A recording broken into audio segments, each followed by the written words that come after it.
الحمد لله نحمده ونستعينه ونستغفره ونؤمن به ونتوكل عليه ونعوذ بالله من شرور أنفسنا ومن سيئات أعمالنا من يهد الله فلا مضل له ومن يضلله فلا هادي له ونشهد أن لا إله إلا الله وحده لا شريك له ولا نذير له ولا معين له ولا مشير له ولا مثال له ولا مثل له ونشهد أن سيدنا وسندنا وشفيعنا وحبيبنا ومولانا محمدا عبده ورسوله أما بعد فقد قال الله تبارك وتعالى في القرآن المجيد والفرقان الحميد فأعوذ بالله من الشيطان الرجيم بسم الله الرحمن الرحيم لقد كان لكم في رسول الله أسوة حسنة وعن النبي صلى الله عليه وسلم قال الزهد حرفتي أو كما قال عليه الصلاة والسلام. قبل اس کے بات شروع ہو ایک مرتبہ بلند آواز کے ساتھ درود شریف پڑھنے. اللہم صلی علی سیدنا مولانا محمد وعلی آل سیدنا مولانا محمد وبارک وسلم کما تحب وترضى عدد ما تحب وترضى یا کریم.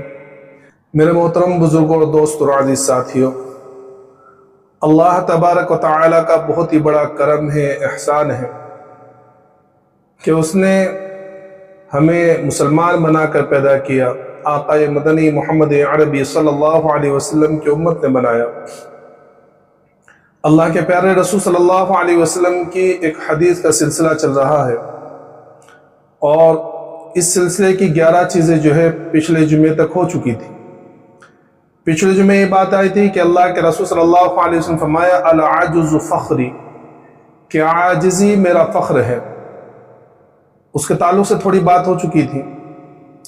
آخری بات یہ رہ گئی تھی کہ عاجزی ہمارے اندر پیدا کیسے ہو. تو اس سلسلے میں ہمارے صوفیاء کرام اور علماء کرام یہ فرماتے ہیں کہ سب سے پہلی بات تو یہ ہے کہ انسان اپنی ذات کی نفی کرنا سیکھے، کہ وہ ہر معاملے میں اپنی ذات کی نفی کرے. اس کو جب لگے یا اللہ اس کو کچھ نوازے، اس کے پاس دولت آئے، اس کو کوئی عہدہ مل جائے، اس کے پاس طاقت آ جائے،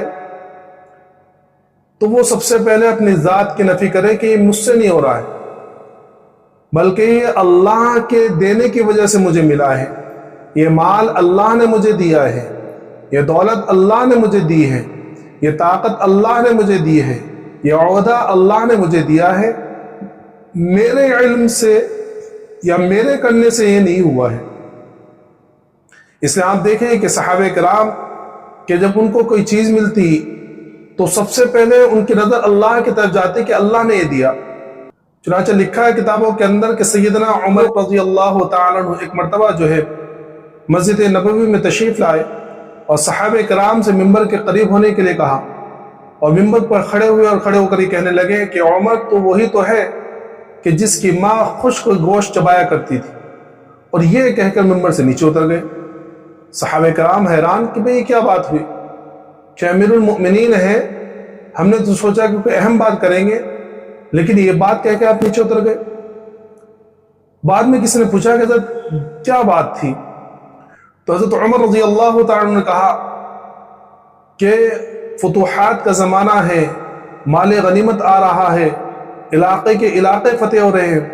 میرے دل میں یہ خیال آیا کہ کہیں میرے ذہن میں یہ نہ آ جائے کہ عمر یہ تیری وجہ سے ہو رہا ہے، اس لیے میں نے جو ہے اس بات کو کہا تاکہ اپنی ذات کی نفی ہو جائے.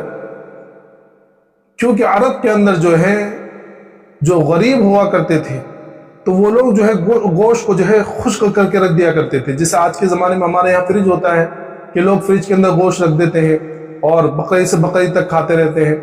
تو اس زمانے کے اندر جو نہایت غریب شخص ہوا کرتا تھا تو وہ لوگ جو ہے گوشت کو خشک کر دیتے، یعنی سکھا لیا کرتے تھے اور بعد میں اس کو کھایا کرتے تھے.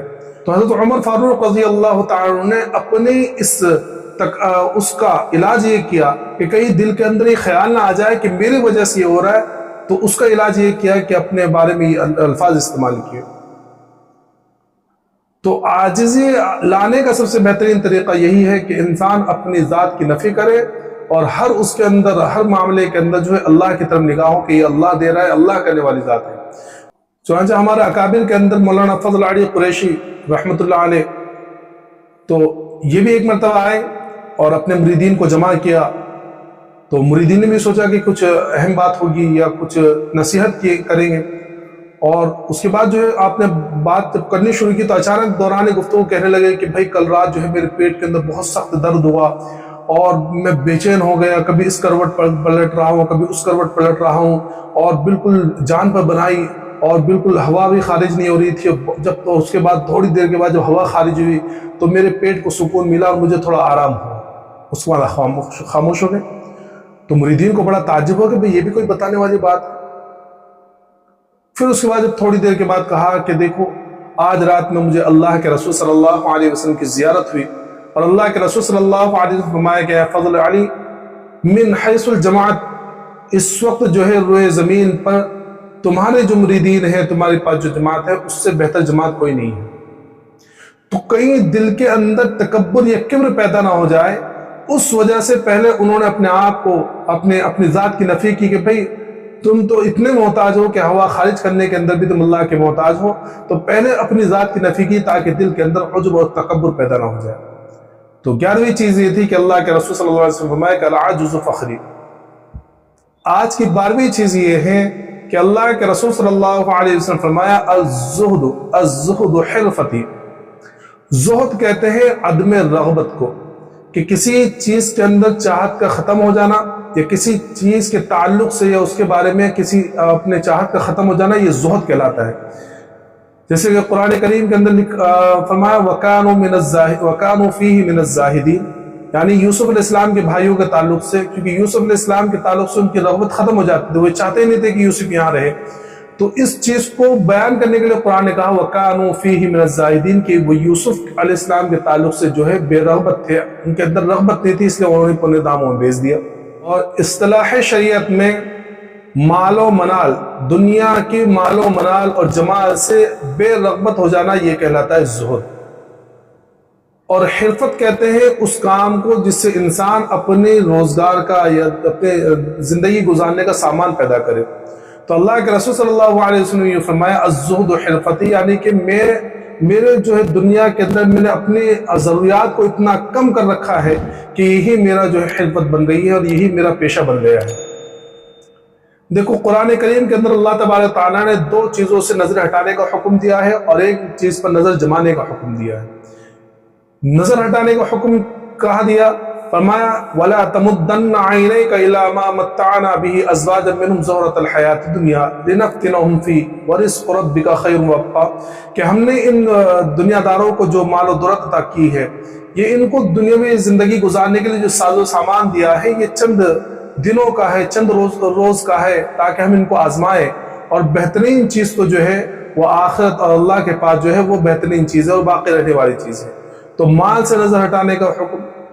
دوسری چیز جمال سے نظر ہٹانے کا حکم، وَقُلْ لِلْمُؤْمِنِينَ يَغُضُّوا مِنْ أَبْصَارِهِمْ، کہ نبی جی ایمان والوں کو کہہ دیجیے کہ اپنے نظروں کو جھکا کر رکھیں۔ تو پتہ چلا مال اور جمال یہ دونوں چیزوں سے نظر ہٹانا ہے۔ اور نظر ڈالنے کا حکم یہ دیا، فرمایا کہ اللہ کے رسول صلی اللہ علیہ وسلم کو ارشاد فرمایا وَاصْبِرْ نَفْسَكَ مَعَ الَّذِينَ يَدْعُونَ رَبَّهُمْ بِالْغَدَاةِ وَالْعَشِيِّ يُرِيدُونَ وَجْهَهُ وَلَا تَعْدُ عَيْنَاكَ عَنْهُمْ، کہ نبی جی جو لوگ اللہ کا ذکر کرتے ہیں صبح شام، آپ ان کے ساتھ میں اپنے آپ کو جمائیے اور اپنی نظروں کو ان پر جما کر رکھیے، ان سے ہٹائیے نہیں۔ تو پتہ چلا کہ دنیا کے اندر دنیا کے مال و منال سے، مال اور جمال سے اپنے نظروں کو ہٹانا ہے، کہ یہاں نہیں دیکھنا بلکہ اللہ والوں کو دیکھنا ہے۔ تو اللہ کے رسول صلی اللہ علیہ وسلم نے ہمیں دنیا سے بے رغبت ہو جانے کی تعلیم دی ہے، کہ ہمارا دل دنیا میں نہ لگے، آخرت کی ہم تیاری زیادہ کریں۔ آج اکثر یہ فتنہ پایا جاتا ہے کہ خدا پرستی کی بجائے من پرستی عام ہوتی جا رہی ہے، اور آخرت طلبی کی بجائے دنیا طلبی عام ہوتی جا رہی ہے۔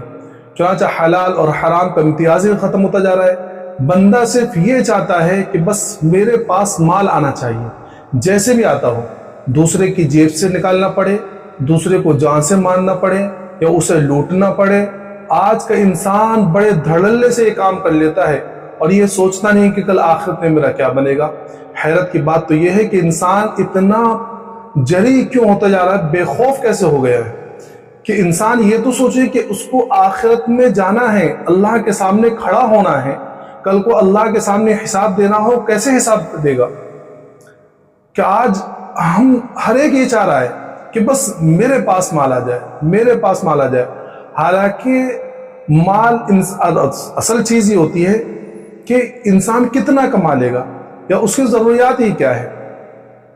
اور یہ حقیقت یہ ہے کہ دیکھو انسان کے جو خواہشات ہے اس کو کوئی پورا ہی نہیں کر سکتا۔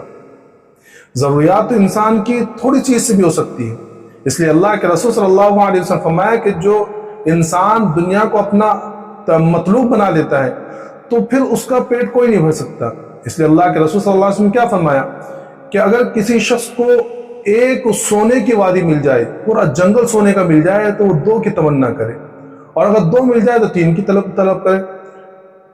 تو اللہ کے رسول صلی اللہ علیہ وسلم فرمایا کہ انسان کی خواہشات کا جو پیٹ ہے نا، یہ قبر کی مٹی ہی بھر سکتی ہے۔ اور حقیقت دیکھیں کہ ظاہر میں کہ پیٹ اتنا چھوٹا ہے کہ 2 روٹیوں سے بھر جاتا ہے، اور حقیقت میں دیکھو تو یہ قبر کی مٹی کے سوا کسی چیز سے بھر ہی نہیں سکتا۔ اربوں پتی بندہ بھی 2 روٹیاں ہی کھاتا ہے، مزدور بھی 2 روٹی کھاتا ہے، جن کے پاس اربوں روپے ہیں وہ بھی 2 روٹی کھاتا ہے۔ ایسا نہیں کہ بھئی اگر اس کے پاس پیسہ آ گیا تو وہ منو ٹن رزق کھا لے یا منو ٹن کھانا کھا لے، نہیں، وہ بھی 2 روٹی میں کھاتا ہے، اس کے بھی 2 روٹی پیٹ بھر سکتا ہے۔ تو دنیا دار 2 لوگ جو ہوتے ہیں جو اپنے سروں پر زیادہ بوجھ اکٹھا کر لیتے، اس کا فائدہ کیا ہے؟ کیا فائدہ؟ کہ حالانکہ اس کا پیٹ تو 2 روٹی میں بھر جاتا ہے۔ دیکھو ایک بات ذہن میں رکھیں، کچھ لوگ مالدار ہوتے ہیں اور کچھ لوگ مال کے چوکیدار ہوتے ہیں۔ مالدار وہ ہوتے ہیں جس کو اللہ تعالیٰ نے خوب دیا اور پھر وہ دونوں ہاتھوں سے اللہ کے راستے میں خرچ کر رہا ہے، اور وہ بندہ جس کو مال دے اور وہ اس کو جمع کرے اور پھر اپنا بینک بیلنس جمع کرتا رہے، وہ مالدار نہیں ہے بلکہ وہ مال کا چوکیدار ہے۔ جمع یہ کرے گا، عیاشی اس کی اولاد کرے گی، اور قیامت کے دن حساب اس کو دینا پڑے گا۔ اللہ سے دعا کرے کہ اللہ ہم کو مالدار بنائے، یعنی اللہ حلال طریقے سے رزق دے، حلال طریقے سے مال دے، اور پھر اپنے راستے میں خرچ کرنے کی توفیق دے۔ کہ آج ہم لوگ اللہ کے راستے میں خرچ کرنے کو اتنا سوچتے ہیں اور حرام کاری کے اندر خوب دوڑ کر خرچ کرتے ہیں، بلکہ خود بھی حرام کاری کرتے ہیں، دوسروں کو بھی لے کے آتے ہیں۔ کتنے نوجوان ہیں وہ سنیما دیکھنے جا رہے، تھیٹر میں جا رہے، دوستوں کو بھی لے کے جا رہے۔ تو ٹینشن کی بات نہیں ہے، تو فکر مت کر، تیرا ٹکٹ میں بھی نکالوں گا۔ جمعے کی نماز چھوڑ کے پہلے شو کے اندر جا رہے ہیں، یہ کیا ہے کہ یہ حرام کاری کے اندر خرچ کرتے ہیں۔ تو جو لوگ مالوں کو جمع کرتے ہیں اور جمع کرتے کرتے اللہ کے راستے میں خرچ نہیں کر رہے، بس جمع کر رہے اور پھر اس سے حالت میں موت آ گئی، تو یہ تو مر جائے گا، بعد میں اس کی اولاد عیاشی کرے گی اور حساب اس کو دینا پڑے گا۔ تو مالدار بنے، مال کے چوکیدار نہ بنے، سمجھ میں؟ مال کے چوکیدار نہ بنے۔ آج دنیا کے اندر آپ دیکھ لیجئے کہ بے رغبتی دنیا سے آ ہی نہیں رہی، بلکہ دنیا کی چاہت آ رہی ہے۔ ہم سوچ رہے ہیں کہ بس دنیا میں ہم کو رہنا ہے، دنیا کے اندر ہی رہنا ہے، آخرت میں جانا ہی نہیں ہے، بس یہ بھی لاؤ، یہ بھی کماؤ، چاہے حلال طریقے سے آئے یا حرام طریقے سے آئے، ہمیں کوئی فکر نہیں ہے۔ آج عورتوں کو دیکھ لیجئے، حدیث پاک کے اندر آتا ہے کہ جنت میں عورتوں کی تعداد کم ہوگی اور جہنم میں زیادہ ہوگی۔ پوچھا گیا کہ یا رسول اللہ، عورتوں کی تعداد جنت میں کیوں کم ہوگی؟ تو اللہ کے رسول صلی اللہ علیہ وسلم فرمایا کہ شغلہن الاحمران، کہ ان کو 2 چیزوں نے اپنی طرف کھینچ لیا۔ پوچھا کہ وہ کیا چیزیں ہیں؟ تو آپ صلی اللہ علیہ وسلم فرمایا الذهب والزعفران، کہ سونا اور زعفران، ان 2 چیزوں کی سرخی نے ان کو اپنی طرف متوجہ کر لیا۔ اور آپ مشاہدہ بھی یہی ہے کہ وہ ان چیزوں میں لگ کر آخرت سے غافل ہو جاتی ہیں۔ آج کی ایک عام عورت کی زندگی ایسی ہی ہے، بس اس کو میچنگ کا کپڑا چاہیے، وہ پورا دن شاپنگ کرتی پھرے گی، 2 درجن دکانوں کے سے چکر اس لیے لگائے گی کہ مجھے اس سے ملتا جلتا دوسرا کپڑا مل جائے۔ آپ دیکھ لیجیے، اسی طرح سونا ہے، پہنے نہیں جا رہا ہے، نہ پہنتی، سالوں بھر گھروں کے اندر رکھا ہوا ہے، سمجھے؟ کبھی شادی بیاہ کے موقع پہ نکال لیا، لیکن جمع کری جا رہے ہیں، چھپا چھپا کے رکھ رہے ہیں، اور پھر اس کی زکوٰۃ ادا کر رہی ہیں، لیکن نکالنے کو تیار نہیں ہے۔ کہ اللہ کے رسول صلی اللہ علیہ وسلم فرمایا کہ یہ 2 چیزیں، ایک تو یہ کہ سونا، اور دوسرا کہ بس کپڑے، میچنگ والا کپڑا ہونا چاہیے، یہ بھی میچنگ ہو، وہ بھی میچنگ ہو، اور وہ صرف میچنگ کے لیے پورے بازاروں کے اندر چکر لگائی پھر رہی ہیں، سمجھ میں آ رہا ہے؟ تو میرے محترم بزرگ دوستو، اللہ کے رسول صلی اللہ علیہ وسلم کی تعلیم تو یہ ہے کہ ہم دنیا کے اندر زیادہ مشغول نہ ہو، آخرت کی تیاری زیادہ کریں۔ آج سارا مسئلہ جو ہے اپنی خواہشات کو پورا کرنے کا ہے۔ کیا عورت ہو، آدمی ہو، جو کوئی بھی ہے، وہ یہ سوچ رہا ہے کہ بس میں اپنی خواہشات کو پوری کروں، میں کسی طرح اپنی خواہشات کو پورا کر لوں، وہ دنیا کے اندر ہی جنت بنانے کی فکر کر رہا ہے۔ تو اللہ کے رسول صلی اللہ علیہ وسلم نے فرمایا کہ زہد اختیار کرے، دنیا سے بے رغبتی کو اختیار کرے۔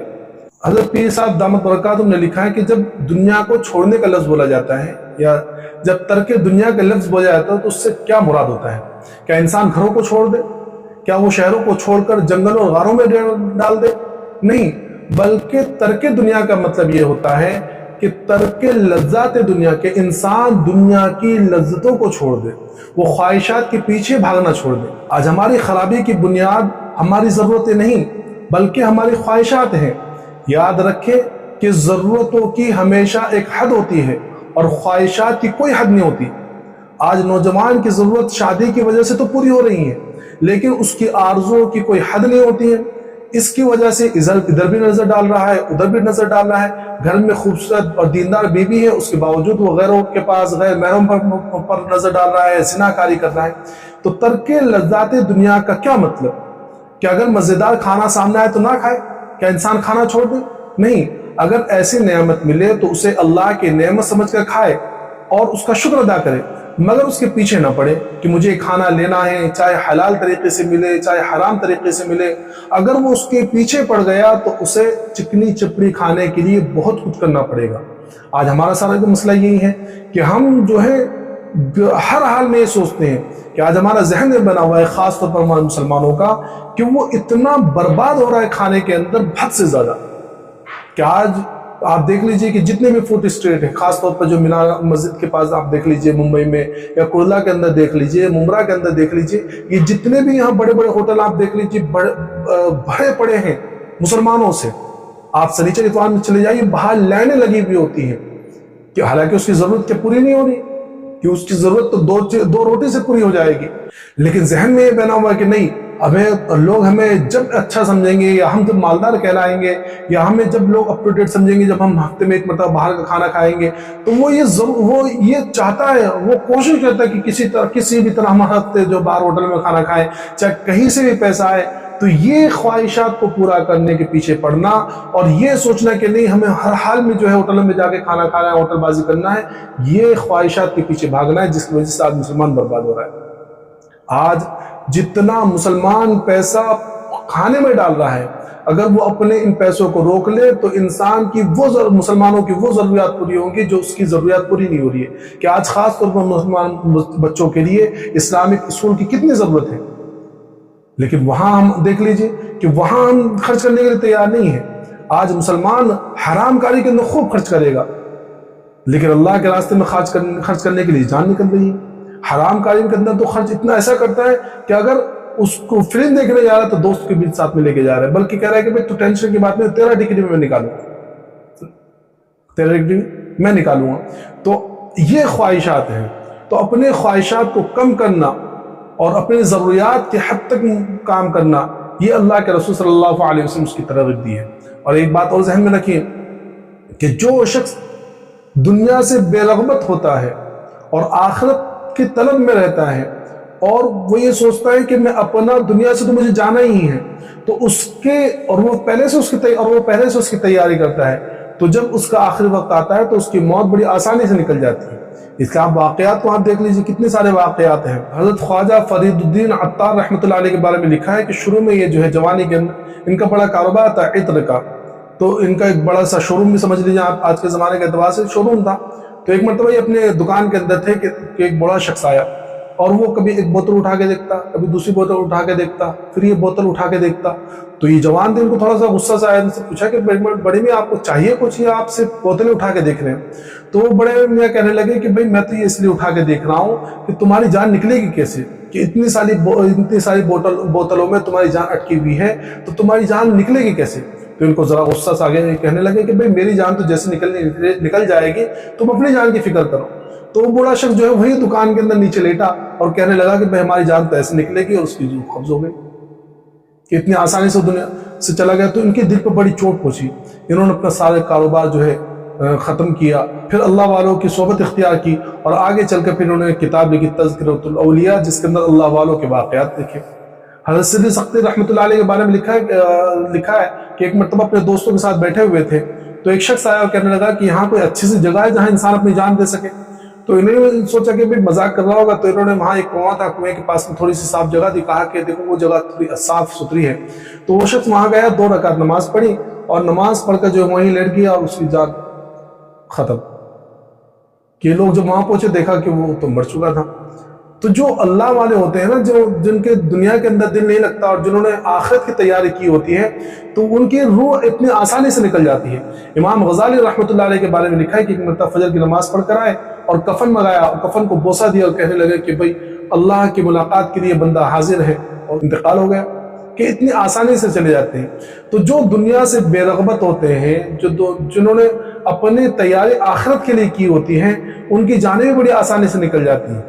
تو اصل چیز یہ ہے کہ انسان جو ہے دنیا سے بے رغبت ہو، اس کی وہ آخرت کے لیے تیاری کرے. ایک شخص نے نبی علیہ السلام سے پوچھا کہ اللہ کے نبی صلی اللہ علیہ وسلم، آپ مجھے کوئی ایسا عمل بتائے کہ میں اللہ مجھے اپنا دوست بنا لے. تو اللہ کے محبوب صلی اللہ علیہ وسلم فرمایا کہ تو دنیا سے بے رغبت ہو جا، اللہ تجھے اپنا دوست بنا لے گا. اس شخص نے اگلا سوال کیا کہ اللہ کے نبی مجھے کوئی ایسا عمل بتلائیے کہ لوگ مجھے دوست بنا لیں. فرمایا کہ جو چیزیں لوگوں کے پاس ہیں تو ان سے بے رغبت ہو جا، تو لوگ تجھے اپنا دوست بنا لیں گے. سبحان اللہ، کیا بات ہے کہ جو کچھ مخلوق کے پاس ہے اس سے بے رغبت ہو جائیے، مخلوق اپنا دوست بنا لے گی، اور دنیا سے بے رغبت ہو جائیے، اللہ تعالیٰ اپنا دوست بنا لیں گے. جبکہ آج کل کا سب سے بڑا فتنہ یہی ہے کہ ہر بندے کی خواہش یہ ہے کہ یا لیت لنا مثل ما اوتی قارون، کہ کاش میرے پاس بھی اتنا ہوتا جتنا کہ قارون کو ملا تھا. کہ ہر انسان یہ سوچ رہا ہے آج کہ فلاں کے پاس یہ ہے، فلاں کے پاس یہ ہے، کہ مجھے یہ بھی مل جائے، مجھے اس طرح مل جائے، کہ میرے پاس بھی اتنے پیسے آ جائیں، یا میرے پاس جیسے فلاں کے پاس بنگلہ بنا ہوا ہے میرے پاس بھی ایسا بنگلہ بن جائے. تو یہ خواہشات کو پورا کرنے کے چکر میں آج انسان حلال و حرام کو بھولا ہوا ہے. اور یاد رکھیے کہ دنیا خواہشات کی جگہ نہیں ہے. دنیا کے اندر کبھی کسی کی خواہش پوری نہیں ہو سکتی. خواہشات پوری کرنے کی جگہ تو آخرت ہے. خواہشات تو انسان کی آخرت میں پوری ہوگی. تو اللہ کے رسول صلی اللہ علیہ وسلم نے ہمیں اس بات کی ترغیب دی کہ ہم جو ہے زہد اختیار کریں، زہد کو اپنائے، دنیا سے بے رغبت ہو جائے. امام احمد ابن حنبل رحمۃ اللہ علیہ سے کس نے پوچھا کہ حضرت زہد کے کیا معنی ہیں، زہد کس کو کہتے ہیں؟ تو حضرت نے فرمایا کہ زہد کی 3 کیٹیگری ہے، تین لوگوں کے اعتبار سے زہد ہے. کہ ایک عوام کا زہد ہے، ایک خواص کا زہد ہے، اور خاص الخواص کا زہد ہے. عوام کا زہد یہ ہے کہ انسان اللہ کی خاطر حرام کو چھوڑ دے. خواص کا زہد یہ ہے کہ ضروریات سے زیادہ جتنی چیزیں ہیں وہ اللہ کے راستے میں خرچ کر دے. اور اخص الخواص کا زہد یہ ہے کہ انسان جو چیز اللہ سے غافل کر دے اس چیز کو چھوڑ دے. تو اگر ہماری طاقت اتنی نہیں ہے تو کم از کم اتنا تو ہم کریں کہ ہم اللہ کی خاطر حرام چیزوں کو چھوڑ دیں. ہم اللہ کی خاطر حرام چیزوں کو چھوڑ دیں. کہ آج جو ہے انسان حرام کاری میں پڑا ہوا ہے. یہ کیا ہے؟ اس کو یاد ہی نہیں ہے. وہ یہ سوچنے لگے ہمیں اس دنیا سے جانا ہے، کہ ہمیں آخرت کی تیاری کرنی ہے. کسی نے ایک اللہ والے سے پوچھا کہ دنیا کے لیے کتنی محنت کرنی چاہیے؟ تو اللہ والوں نے بڑا پیارا جواب دیا. انہوں نے کہا کہ جتنا دنیا کے اندر رہنا ہے اتنا دنیا کے لیے تیاری کرو، اور جتنا آخرت کے اندر رہنا ہے اتنا آخرت کے لیے تیاری کرو. آج ہم ذرا غور کریں کہ دنیا کی زندگی کتنی ہے. 60-70 سال کی زندگی، بہت زیادہ ہو گئے تو 100 سال کی زندگی.